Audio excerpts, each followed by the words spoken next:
Amazing. Okay, so it's a small group, so this will be super easy for us today. We are live as well, so if there's any questions, more than likely you'll get them answered. My name is Kayla Corbitt. I'm the founder of the Operation Childcare Project. I've been doing this work for a really long time, for a while through Operation Childcare, which is my other company, and now over into the 501c3. I created this company after quite a few situations. Myself as a military spouse, where I realized what little attention childcare was getting and what the actual impact of that was. I noticed this when we moved to our first duty station together, which happened to be overseas, and the only spouses that I saw working were those who didn't have children or their children were much older, and it was like a slap in the face. Like, you knew immediately what was happening. I happen to have a background in contracts, and so I spent the next few years volunteering and helping families navigate what that subsidy process looks like, so they kind of know what to expect, how to do the paperwork, things like that.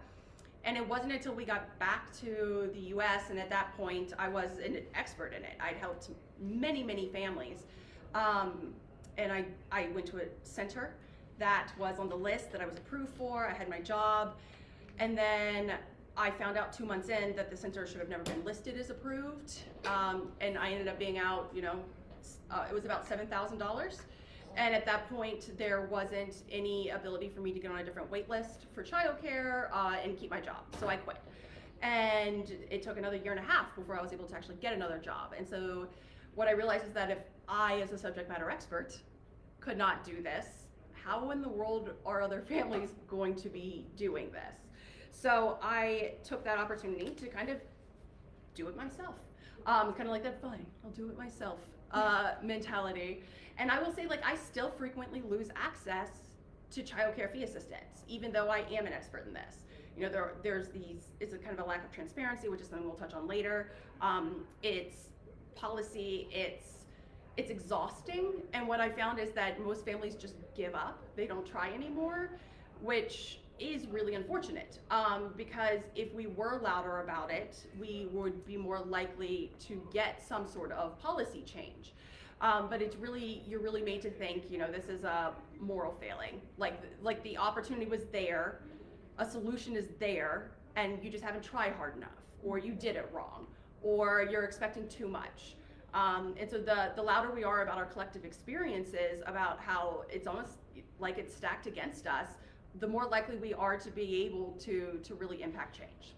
Which is why I'm so glad I have an entire panel here with me, everyone experts in various aspects of what they do, and I'm gonna let them do their full introductions and really just talk for a few minutes on what they are subject matter experts in. Everyone on this panel has a military affiliation, so everyone has been in it themselves. And I think that makes a really big difference when we talk about what policy should look like or what programming should look like. Because when you've lived it, you have a better idea of what the impact would be. And so we have Heather Campbell, and she is a subject matter expert in food insecurity. She's a registered dietitian, and she's also the chair of the advisory board for Operation Childcare Project. And then we have Maria Quinn, and Maria is on my board as well. She handles military family experience, and she owns a company called Design Your Family Life. And then we have Jennifer Bittner there at the end. She is the executive director and the lead researcher for Exceptional Families of the Military. One thing that's not touched on nearly enough is how our EFMP families don't even try to access childcare anymore. They really have to focus on keeping their children alive. So childcare access isn't even something that they could begin to touch on. And then once you start looking at the policies for them in particular,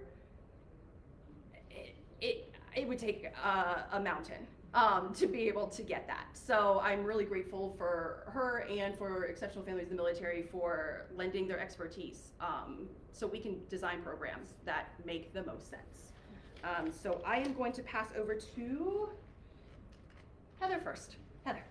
Hello, yes, hello everyone. Again, my name's Heather Campbell. I am a registered dietitian in pediatric and family nutrition, now turned into an accidental advocate. I borrowed that phrase from a friend of mine, and it basically means I didn't plan on being the voice or the face of this issue. But turns out, as many of us have seen, when something affects you and it affects your family and you get angry enough and you start digging for research, you kind of become an expert in it. And what I work in is in food insecurity, and specifically some of the systemic shortcomings. Now, it's important, right, because we're data nerds up here, you've got a bunch of nerds. You have to define your terms in the beginning of a conversation. So what is food insecurity? Food insecurity, according to the U.S. Department of Agriculture, is a lack of consistent access to enough food for every person in your household to live a healthy and active lifestyle. Food insecurity is not hunger. Hunger is a physiological condition, right? It's in your body when you are not getting enough. Food insecurity does not mean that you are not getting enough. It means that you are consistently facing a socioeconomic status where you cannot get what you need reliably. That is a huge mental burden, something that military families are already facing. Mental burdens in PCSing, in employment, in childcare. And when we're looking at this, we see it's not hunger, it's a socioeconomic status, it's stressful. And this is something that's been researched over the last couple of years, but it's not a new problem. This problem has been around for a long time, but data talks, right? So now we have organizations like Military Family Advisory Network, Blue Star Families, National Military Family Association, Maison. We have really amazing organizations who are starting to take a look at this. And the most recent data that we have from the Department of Defense, they finally sort of said, okay, we'll look. Okay, so they look, and their number is 1 in 4 military families are facing this. So there's very clearly a systemic component. And it's, again, like I said, it's not a new problem, but it's something that's newly being discussed. So why is this? We know if it's happening this often, it's happening this recurring over years and years. This is not just poor financial practices for families. This isn't buying cars they can't afford. This isn't, having lots of debt. Although those things do impact the financial status of some families, that is not what we're seeing in the bell curve of these families, right, when you're looking at data. So MFAN, the Military Family Advisory Network, came out with research back in June of 2022. They did a bunch of research over 2020 and 2021, and they have causal factors. And what they came out with, I wrote them down because I always remember 4 and not all 6. So I wrote them down. The 4 I always remember because of my story. Loss of spousal income, growing your family, a recent PCS, having an unexpected expense. Military families don't have the savings to absorb an unexpected financial burden. An external system shock like a hurricane or ice, or moving somewhere far away like Arctic Alaska, and also the rising cost of living. And what they found is if you've experienced one of those things in the last 12 months, you are more likely to experience food insecurity. Now, when I heard this data, I was sitting in the data release, I was in the Zoom, and thank God I had my camera off because I wept. Because in our season of food insecurity, I believed that everything was really hard because we must be doing something wrong. Before I became a dietitian, I have a background in personal finance. I know budgeting. I'm a family and pediatric nutrition expert. I know how to feed my family. And we still couldn't quite make the math. It wasn't mathing, right? Like, what are we missing? What am I doing wrong? There's this burden on my family, and it's because I'm not working and because money is tight, and the burden on my family is me. And my family would be better if I wasn't in it, right? There's this very real spiral that happens when you have loss of income, when you have loss of support, when you have loss of what feels like identity and purpose. And so listening to these causal factors and looking at them, I kind of revisited that season and thought, where am I? When this was happening to us, you guys, we had 5 of the 6 causal factors. And it was just such a validating moment to realize it wasn't us. We weren't doing something wrong. This is now studied, it's documented. And it's important to know that there's a study that just came out this week, actually, in a journal of BMC Health, that there is a 250% risk increase of anxiety and depression among families facing food insecurity. So we cannot talk about things like food insecurity and these systemic shortcomings without talking about how they relate to one another. And with each of these, spousal income, growing your family, a PCS, unexpected expense, a system shock, or the rising cost of living, each one of these are going to relate back to our lack of access to affordable and accessible childcare. Yeah. Thank you. You're welcome. I love it. I love it when other people get it. And honestly, what we do know is that from the same studies is that less than 30% of military families are even able to access military fee assistance. So it really is a very large portion of us that are in need of this. Does anyone have any questions for Heather specifically before we hear from another expert. No, and I can't read that down there, but I have one that someone had submitted ahead of time, so great news. Heather, could you tell us about whether an increase in pay would help? Would that solve the issue? So it can. So every family that's going through a food insecurity season, it's for different reasons, right? We have these causal factors, and you have to realize that food insecurity, not being able to put food on the table, is a symptom of other problems, right? So food insecurity in and of itself is not the problem we need to solve. It's these other causal factors that are putting families in this economic status. So for some families, yeah, a pay change in military families and military income might be the solution that they need if they have a family structure where they're requiring a caregiver like our EFMP families or families OCONUS, right? We might see that really is the breaking point. We know that 2/3 of Americans agree that we need 2 incomes to function adequately in American society, yet military families and military spouses struggle with unemployment at 6 times the national average. So getting that pay increase could help. And there's a lot of systemic things that we won't talk about in today's panel, but that is one way that it might help for some families. So would you say that the somewhere between what, like 1.5 and 3% would make the difference?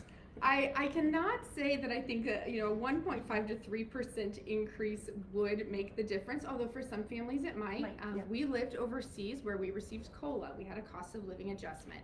And where we were, the index, right? You guys can, if you want to be a data nerd, you can go in and find all these indexes and the indices and how they determine them. And it was 134 where I lived. Well, when you actually break down the pay and you see where they apply that COLA adjustment, for my household, it was about a 16 to 17% raise. Did it help? Absolutely. Did it close the gap of the lack of income versus the cost of living? It didn't. And for my family, that meant dipping into savings, dipping into second income. But there's a lot of families, especially in the military community, who can't stand in that gap for themselves of that extra cost of living. And we were lucky because we were overseas and got cost of living adjustment. Our families in Southern California and on the East Coast, in Manhattan, and some of these more expensive areas, Tampa, they're not getting that. So they're seeing the same struggle, and they're not even getting that 16 to 17% adjustment. Yeah.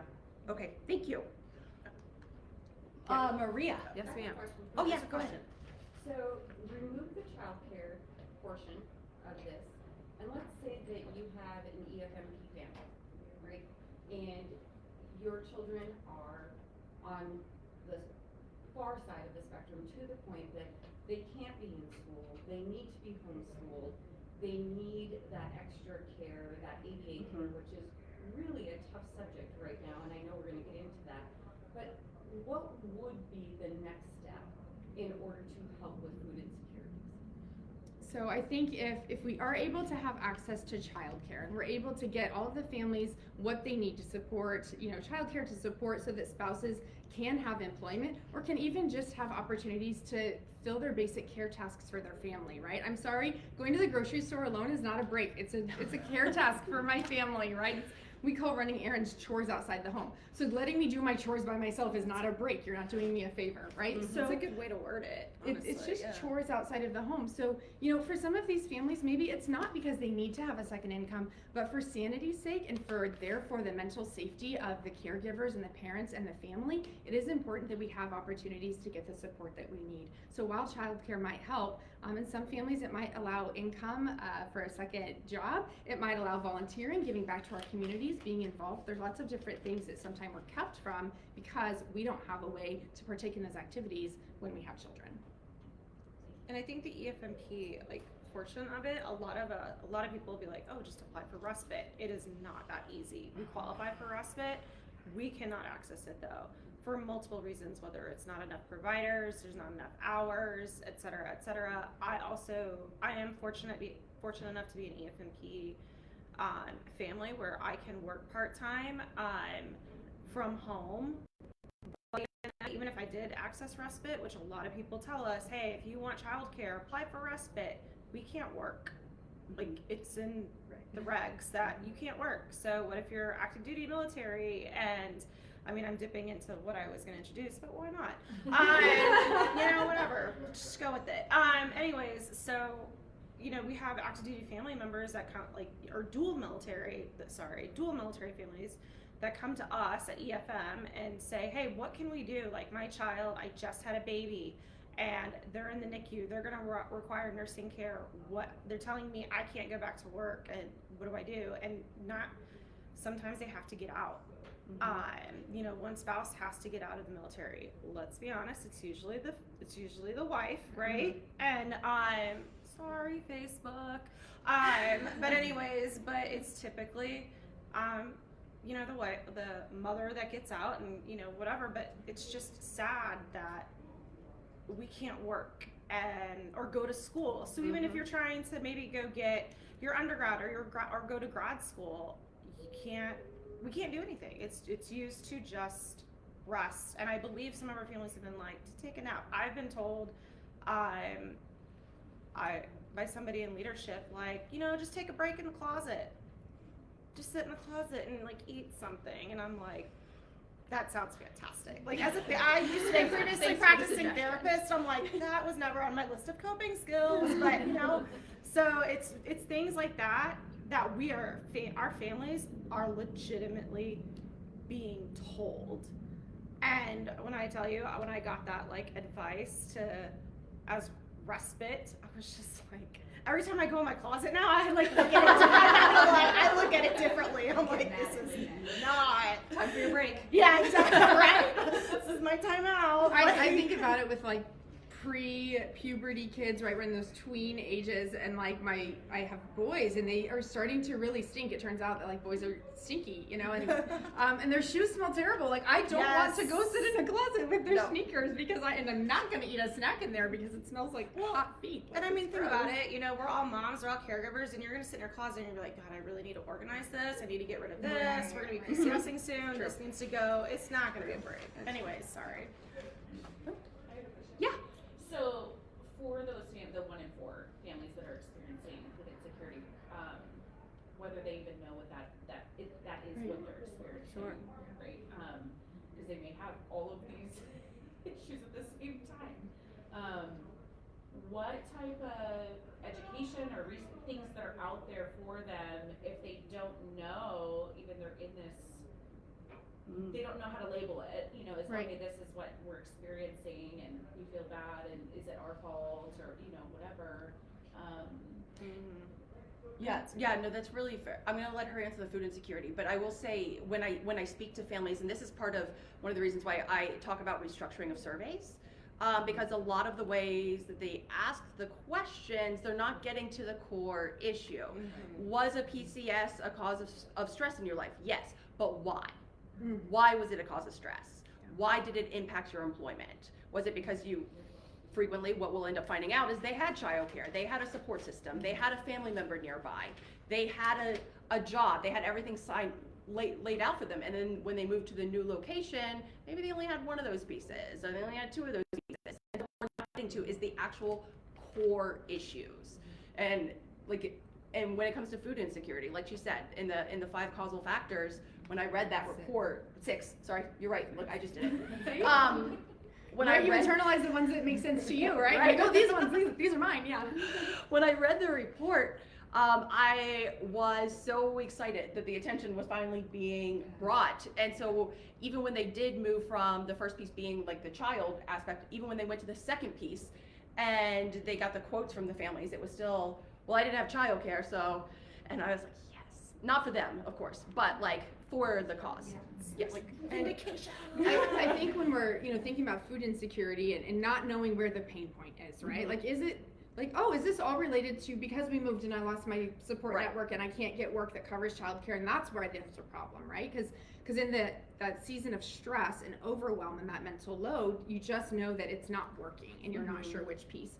I think that from both our military side and the services that we see in our military branches, but then also from our caregiver side, I've been working with our DOD and our, just all of the healthcare providers as a systemic level, been working with the commissary and working with leaders, and even on the civilian side to say, hey, we can't look at these things as separate topics. We can't look at the lack of spousal employment without talking about childcare. Hey, you're having a hard time putting food on the table. Well, here's some food to get you by, but also let's figure out where this problem is coming from, right? And that comes from having really uncomfortable, honest conversations. But more than that, having standard operating procedures so that ideally we get this 24% way down, but also knowing we're going to continue to move, we're going to continue to have loss of spousal employment, we're going to continue to have these things. So how do we have standard operating procedures so that when we're screening somebody after in process at finance and they're submitting their vouchers, we're saying, are any of these things where you need assistance? Spousal employment, childcare, blah, blah, blah, right down this list, where we know that all of these things are interconnected. We have the data. So let's start having these conversations together, having these conversations at child care visits, you know, at our well babies and our well child visits, having them at our postpartum appointments, having them at our mental health appointments, having them in finance, having them in the spousal, you know, the employment support. When we really start having these conversations as a whole, it's going to create a web where we're working in collaboration for the good of military families instead of siloing off conversations and thinking we'll solve one thing at a time. Heather, I want to add to like being able to ask these questions in mental health checkups, PCM checkups. I don't know, especially at, again, military treatment facilities when we've been treated there, I'm training the people who are asking the questions to ask it in the appropriate tone. I can't tell you, as being a previously practicing therapist, I'm also a psychology professor. I can't tell you how many times I have told like doctors or nurses or something, the way you're asking me these questions does not make me, if I was experiencing these things, does not make me want to open up whatsoever. It's like, you're not gonna like hurt yourself, are you? Literally the tone. Yes. Literally the tone. And I'm just, No. in my head, I'm just seething, or, you know, being open about it's okay if you are. It's the same thing in the civilian. We're in a remote location right now, and it's the same thing. It's like, oh, please don't say yes, because I don't want to address it. Right. But training these people, training these workers to make families comfortable coming forward, because also being EFMP, we get a lot of families touching on food insecurity that are food insecure for reasons that are not the same as non-EFMP families. Right. You know, we have dietary restrictions for a lot of our, if you have any sort of food allergy or anything, you get a lot of families. We have Heather, you're gonna know more about. I'm just anyways. No, but it's true. It's a good thing to bring in. But we had a lot of, you know, I tried to seek help. Like I have our previous survey report here, and it's like I tried to seek help, but we have a lot of food allergies, and food banks and all these food pantries and stuff don't have the items that I need for. I have celiac disease personally. I'm not an EFMP, which somebody is probably going to see this and then like tackle me. But anyways, they haven't found me yet. But anyways, you know, I have a gluten allergy, like the legitimate gluten allergy. It makes me sick, and you know, if I had to go to a food bank, 9 times out of 10, they're probably not going to have any of the items that I need. My daughter has a severe egg allergy, EpiPen wise and stuff, and everything contains eggs or egg whites. So, also too, to flip it with the food insecure, our families are being admitted to hospitals or driving long distances for these appointments and stuff, and you know, on top of childcare issues because of having barely any access to caregivers at times, you know, that is really difficult, and that's definitely a piece. We have to pay for parking. We have to pay for parking fees at hospitals. If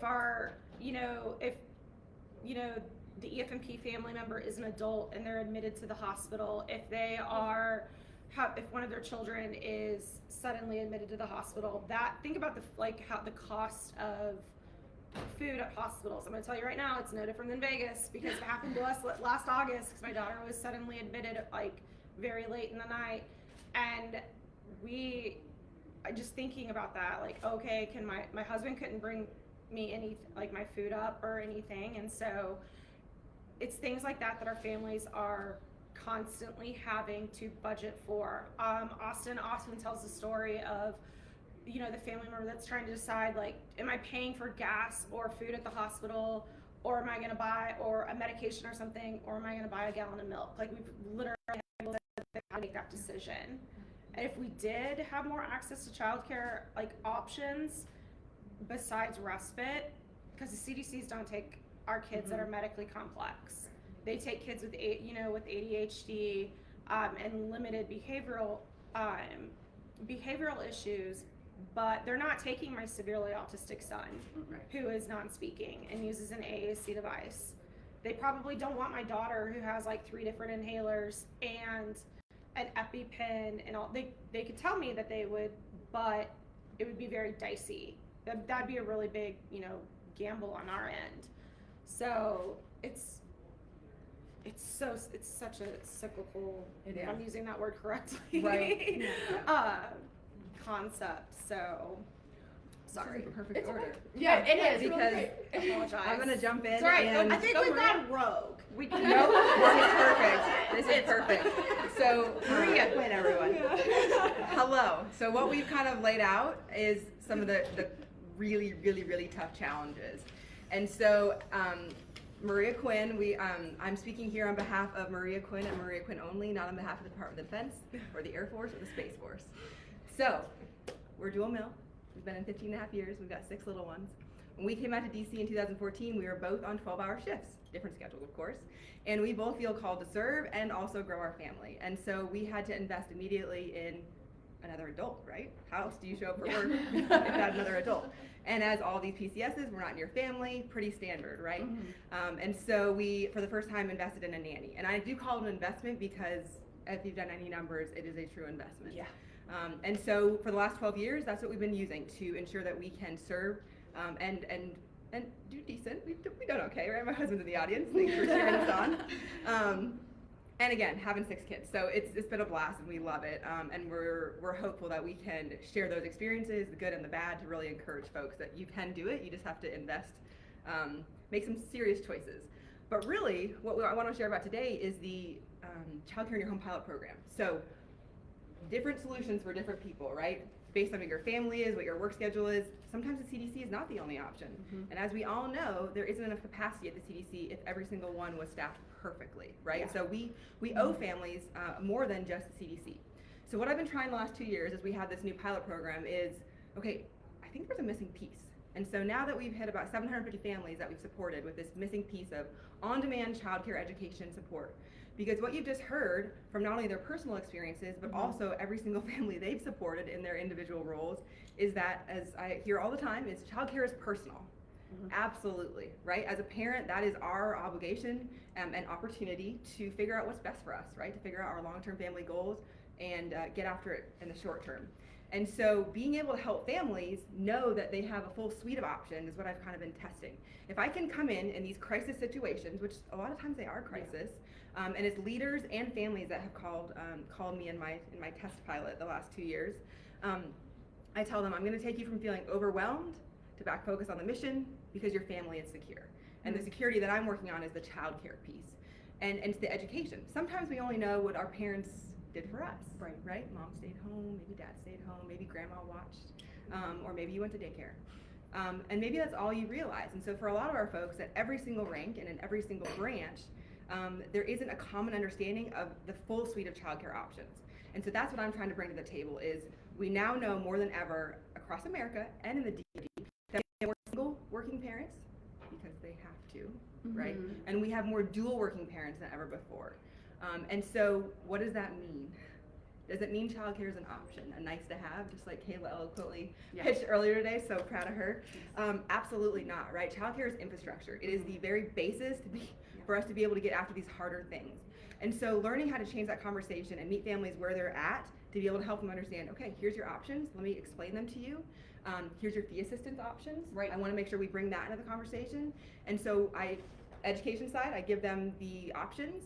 I make a recommendation. I have this 6-foot Visio that I've done because I really want to automate it. I want to help more families. Kind of this choose your own adventure. Like, how are you going to serve your family best and reach those goals? And then they make a choice, and then we enter into the support phase. And then I stick with them from A to Z, whether it's from, I'm just so privileged to have these phone calls. Some of the calls are, a dual mill family or dual working family we want to have kids, we are just too darn scared. We cannot figure out childcare. Let's talk about it. Like, let's get some strategies in place before we even get into that so we can make sure you are not just scared. Some of them are PCSs. Oh shoot, so Space Force, right? Going to Colorado Springs. Anybody knows this, Colorado Springs is pretty tough right now for childcare. All across the area, but we're really focused on childcare in Colorado Springs in those wait lists. So what are you gonna do? If the CDC is your #1 choice, that's great. What are you gonna do in the meantime? How am I going to make sure that you can get to school and get to where you need to go?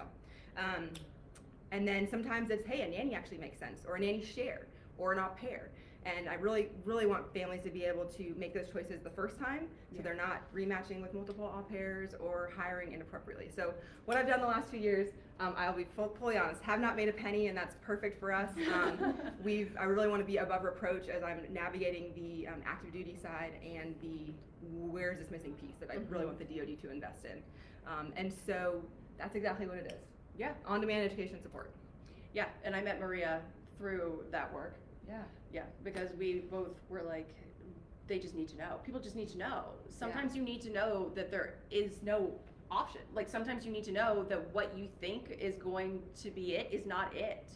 And that's, I mean, sometimes the policies on paper don't work like they're designed to work. don't be ridiculous. Yes. It's just a very, and if you've seen like any of my posts, it is resource gaslighting. It is saying, well, just go to the CDC. Well, the CDC is not an option. It's not available, or it doesn't fit our family's needs, because military families do not have traditional care schedules. We need before 6 a.m., after 6 p.m. Yeah. We need overnight. We need multiple days sometimes. Sometimes at the drop of a hat, you need someone. And that is what is not being filled. And that's why I love Maria's work so much, because she is recognizing that, she's working on it, and she's like, I can give those skills, I can give that education, I can give that support them so that they feel like they can do it. Yeah, my biggest thing is I just never want them to feel alone. And I've shared this before, you know, even navigating this new fee assistance, which is a huge deal. For the first time ever, we have a fee assistance for nannies. It's called the Child Care in Your Home Pilot Program. And even there's been times when I felt alone, and I'm the most experienced with this program, and so you just realize, sometimes it feels like it's stacked against me. So I'm committed to, now that you've heard the problems, I'm committed to how are we solving the problems at bay, and so this is what we've been demoing the last 2 years. Wonderful. Love it. And you can follow her on anything and everything. I highly recommend. And we already heard from Jennifer, but You got some more? we got. If you want to really quick before we go to action items, like if you want to share some data, I know you have some pretty amazing data. Yeah, so I'm the executive director and lead researcher for EFM, and it's just really kind of, because as everybody's talking in my head, I'm thinking, I'm like translating it to EFMP lifestyle. I'll start with what brought me to EFM. I have 3 kids who are all enrolled in EFMP. Now, when I started volunteering with EFM, not all 3 of my children were enrolled, just 2. And what actually was not a child care issue or anything else outside of what brought me to EFM, was actually I had 2 kids enrolled in the Autism Care Demonstration, which is called the ACD for short, and now only one of my children is like semi-enrolled, I guess. But anyways, I had questions about it because they made serious changes in March of 2021. It's been very difficult for families, but I don't want to say fun fact because I'm actually I'm pretty bitter about this, but my kids were enrolled into a demonstration / it's also, which is fancy talk for saying a pilot study without my knowledge. So not one person ever told me from 2017 to 2021 that my child was enrolled in a pilot program, that they were collecting data on my children without my knowledge. The developmental pediatrician knew. PCM, everybody involved, care managers, TRICARE, everybody, not one person told me. So I came to EFM wondering about these changes, why these changes were being made, who was deciding them, and had to talk with Austin and other people at EFM saying this is, in my opinion, as a researcher, this is wrong. So that was that, but that's what brought me to EFM, and at first I was just gonna be like a little baby volunteer when I could, and now here I am because Austin's very convincing if you know her, and so is Rebecca, and so anyway, so this is why I'm here today, but also too, as we were talking about, like I have had childcare issues. I've had an issue with, my son is considered severe on the spectrum, non-speaking, again, has an AAC device, and when he was little, we had issues with childcare. I was working part-time in-person teaching at the community college at Fort Liberty, and or what's Fort Liberty now, and there was a point where my kids' daycare told me, they're like, we can no longer help him. You have to find care elsewhere. And I had tried to apply for assistance and fee, for full-time daycare. I was not able to do it. Childcare Aware told me, oh, sorry to throw you on the bus, but it told me you don't qualify, everything. So it's very difficult. And again, I have been through the whole, even now still, my kid is in school, it's still very hard to find that respite or the caregivers that that want to work with my son. Because we have been, as being an EFMP family, I have been in a situation where my daughter was admitted to the hospital very late at night, and she was 3 years old, barely 3 years old, and had to ride an ambulance by herself because we had nobody else at home with our other 2 kids, so my husband can come get my car. And I can tell you that probably traumatized her more than me. She probably thought it was a great time because she got toys, but you know, it's things like that that our families desperately need, and how we also got tied into Kayla. We hear that my story is not unique. It is not even the most drastic story out there that we have heard at EFM, but we strive to help and advocate for our EFMP families, because at the end of the day, I hate to say this, we are not considered when policies and regulations are created. We are an afterthought. It takes us to come to the table, or to not even come to the table, but to bust down these doors to be heard. And I mean, I obviously could go on and on about it, but it's not fair, Right. that we aren't considered in a lot of these decisions that are being made. I think that's what I want to focus on too, is, you know, where do we go from here? Yeah, absolutely. And so I want to run through our action items. So what we want, each one of us wants you to take something away from this. And then if there's time left at the end, I do want to take any other questions that you have based on what we said, because we have said a lot. My action item is, I want everyone to demand transparency and accountability. If there is a program that is serving military families, if it's a program that is taking grants, funding, anything of the sort for military families, demand transparency. Demand to know what funding is going towards administration, what's going towards salaries, what's going towards the actual families themselves. Because there are many organizations who have a significant amount of funding, and we're not getting at the problem. Yeah. So we want to support organizations that have that transparency, that say right up front, you know, 30% went to this much goes to each family. Because at the end of the day, if it's not serving the family in a meaningful way, if you could just give that money to the family instead and have a greater impact, then perhaps the organization is not one that you need to be advocating for. We want organizations making not only systemic change, but also change right now. So demand accountability, demand transparency, and use your voice accordingly.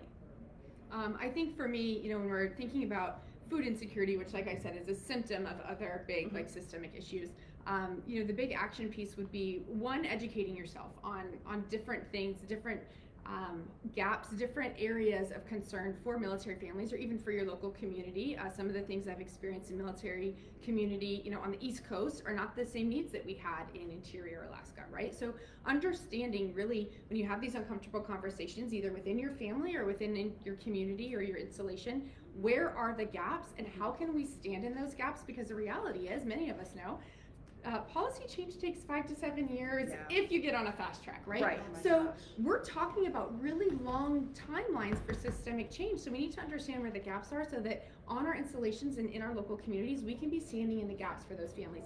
Is that food pantries? Is that nonprofits who are holding childcare? Is that, you know, what does that look like for each family's need, and how can we stand in the gap for what they need while we wait for those long-term changes? Absolutely. Mine would be, when you're making decisions, whether it's on boards or policies, or really considering anything that's going to impact military families, ensure you have someone that is currently experiencing that at the table, right? So if it's childcare, have someone like me, I'd love to go anywhere that you want me to represent families and say, have you considered it from this perspective?